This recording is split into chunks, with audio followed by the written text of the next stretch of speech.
Hello friends, welcome to homemade recipe with Vaishali. आजच्या आपल्या रेसिपीमध्ये आपण 4 टेबलस्पून साखर वितळून घेतली गॅसवरती. गॅसची फ्लेम आपण मीडियम टू लोमध्येच ठेवली होती. कॅरमेल आपलं व्यवस्थित तयार झाल्यानंतर आपण ते कॅरमेल बाजूला ठेवून घ्यायचं आहे. साधारण 300 ml आपण फुल फॅट मिल्क घेतलेलं आहे.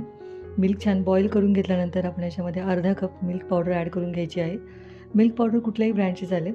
आणि त्यानंतर परत आपण दूध छान 5 मिनटं बॉईल करून घ्यायचं आहे. एका बाजूला आपण जे कॅरमेल ठेवलं होतं ना, ते थंड झालेलं आहे. त्या कॅरमेलमध्ये आपण हे गरम दूध ओतून घ्यायचे आणि गॅसचं फ्लेम ऑन करायची. त्यानंतर छान असं मिक्स करून घ्यायचे. सुरुवातीला ते कॅरमेल कडक असतं, नंतर छान ते दुधामध्ये मिक्स होऊन जातं आणि ह्या दुधाची आपल्याला छान अशी घट्ट अशी रबडी तयार करून घ्यायची आहे. तर तुम्ही पाहिलीच असेल एकदम परफेक्ट अशी आपली ही कॅरमेलची रबडी तयार झालेली आहे. आणि ह्या स्टेजला गॅस पूर्ण बंद करून घ्यायचा आहे. कढईच्या जे कडेला लागलेलं आहे ना क्रीम, ते पण आपण व्यवस्थित चमच्याने काढून घ्यायचं आहे. आणि ही जी रबडी आहे ना, ती पूर्णपणे आपण थंड करून घ्यायची आहे. आणि आपला हा जो ही जी रबडी आहे ना, ही बेस आहे मेन कुल्फीचा. तर ही रबडी जर तुम्ही छान सेट केली ना ड्रायफ्रुट्स टाकून कुल्फी मोल्डमध्ये, तर आपली कुल्फी कॅरमेल कुल्फी तयार होऊन जाईल. पण आज आपण या कुल्फीला थोडंसं वेगळं चव देणार आहे किंवा वेगळा ट्विस्ट देणार आहे. तर त्यासाठी मी इथे टरबूज घेतलेलं आहे. टरबूजचं जे पल्प आहे ना, तो पूर्ण काढून घ्यायचा आहे आणि मिक्सरला बारीक करून घ्यायचा आहे.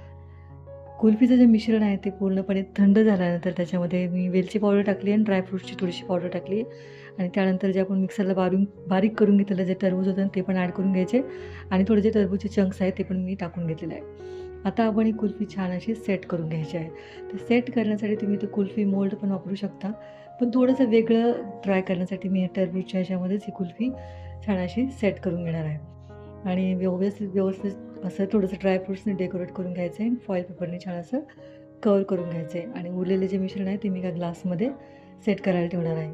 आणि ही जी कुल्फी आहे ना, ती आपल्याला फ्रीजरमध्ये सेट करून घ्यायची साधारणतः 7 ते 8 घंटे.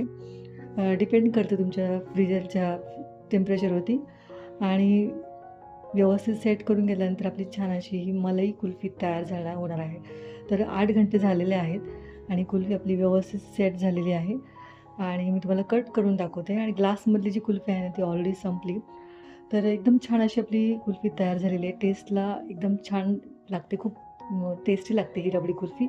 तर आय होप तुम्हाला आजची ही जी कुल्फीची रेसिपी आहे ना, ती नक्कीच आवडली असेल. तुम्ही घरी नक्की ट्राय करा आणि ट्राय केल्यावरती मला कमेंट करून नक्की सांगा. आणि हो, चॅनलला सबस्क्राईब करायला पण विसरू नका. थँक्यू.